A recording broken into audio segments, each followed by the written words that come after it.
Welcome back to another episode of The Road Chose Me. My name's Dan Grech, and today a topic that I'm getting tons of questions about since I made a post on Reddit that went on the front page and I got a whole bunch of new subscribers.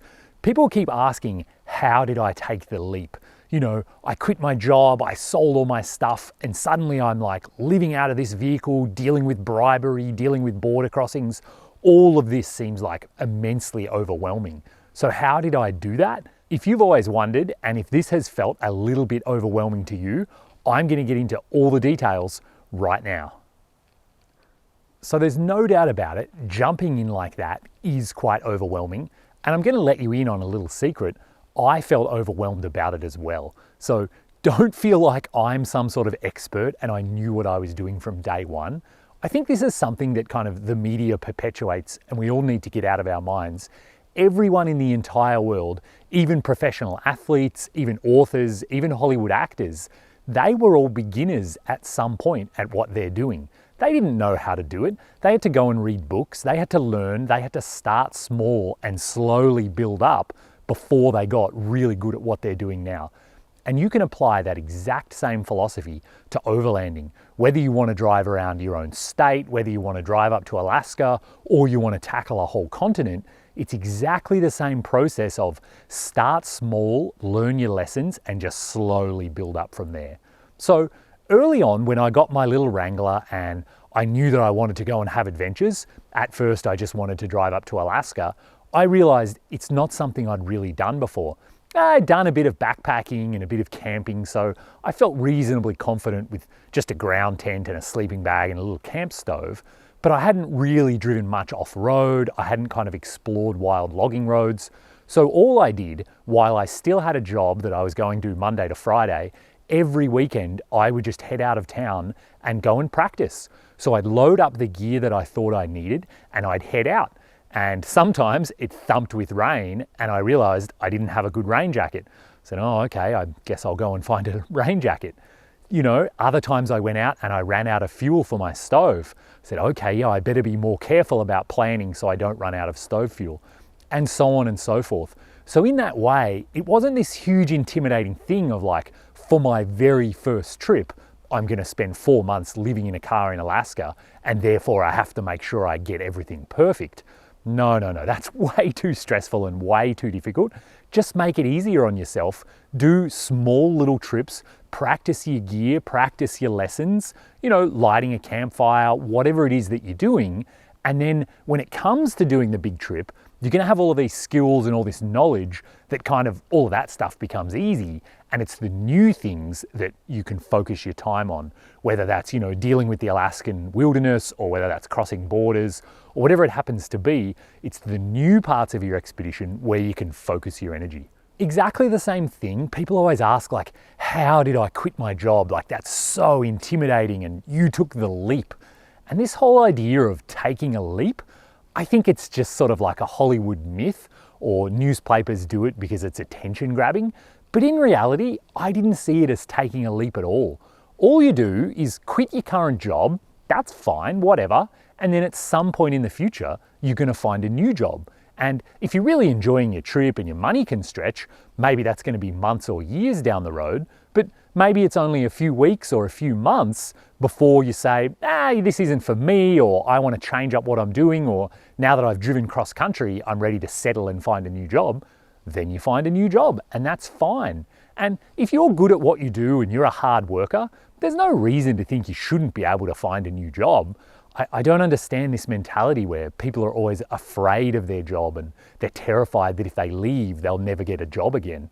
On that same thing, people always ask, what did I do when I got back from Argentina? How did I get a job? You know, I had this gap in my resume that said I'd been unemployed for 2 years.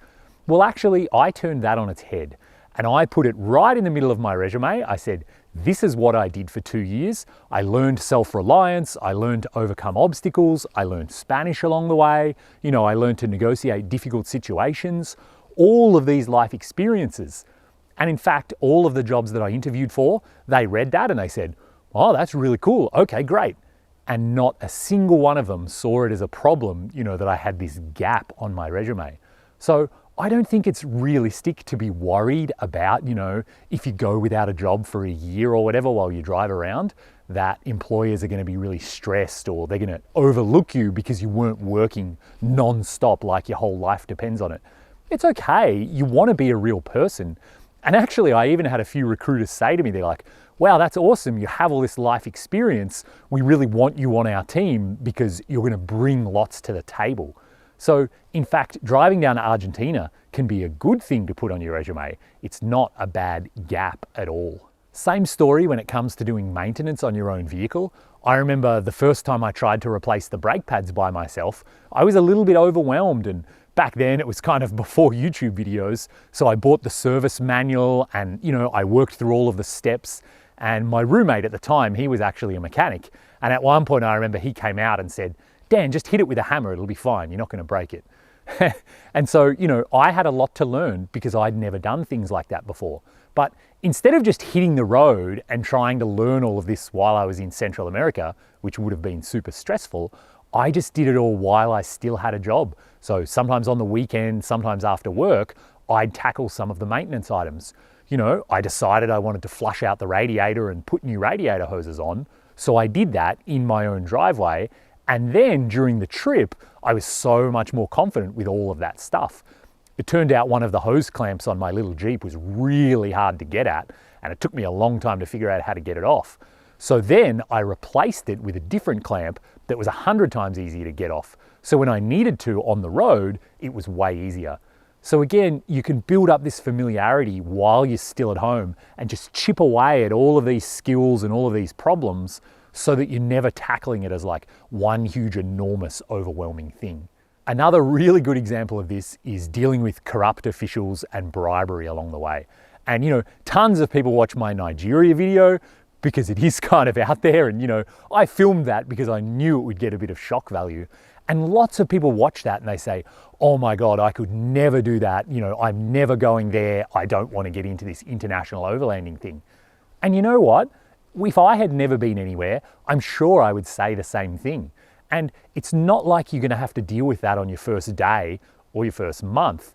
That is kind of like the extreme, as difficult as it gets, bribery scenario. But you're not going to start out dealing with that. And again, I was just a beginner when I started out. So the very first time it happened to me in Mexico, after I'd already been there a month, it was a bit overwhelming and I was shaking and I was a bit afraid. And my friend I was with, he did pay $10. And then the second time it happened, I was a little bit more experienced. The third time, more experienced, and so on and so forth. I learnt as I went along. And so it's really good to realize Central America is such a good learning ground because Baja's an easy introduction to Mexico. Things just gradually progress. You don't just suddenly get thrown in the deep end of like, this is overwhelming, a little bit like Nigeria. It's just gradual. So I was really happy that I had all that experience with the bribery and with crossing all the borders before I went to tackle West Africa, which is definitely a step up in terms of difficulty. It's a little bit like you're not going to go and run an ultra marathon for your first time. You're probably going to do some short, community fun run, maybe a few miles. As you get experience, you can work up. You can do a half marathon, maybe a year later you've trained, you'll do a real marathon. One day you might do an ultra marathon. It's exactly the same with overlanding. You're going to build up your skills, you're going to practice, and you're going to slowly get more experience. And even when it came to driving in Nigeria, it's not like I just landed in Nigeria and suddenly it was full on bribery. No. Because I entered in Morocco, it was quite simple. I think there was maybe one time the police tried to extort me. Then Mauritania, lots of military checkpoints, but they never tried to extort me. But I got practice, talking to the military, bantering, enjoying them, laughing, and so on and so forth. And I'd been through maybe 10 countries in Africa before I even got to Nigeria. So I was kind of warmed up. I was in practice, I was kind of in my element. So watching those videos out of context or reading a magazine article, it kind of gives you the wrong perspective, I think, because it makes you think you're just jumping into the deep end and suddenly you're overwhelmed with all of this stuff.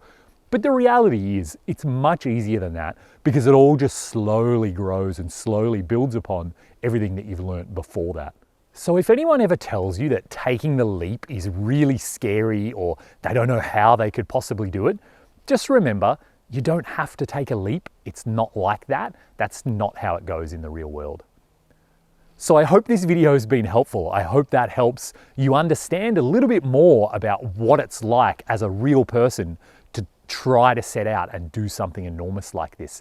If it's been helpful, please do hit thumbs up, subscribe to the channel. I'm putting out new videos every Monday and Thursday, thanks to my supporters on Patreon who are helping me bring these videos to life and teach you guys everything that I've learned from my years on the road.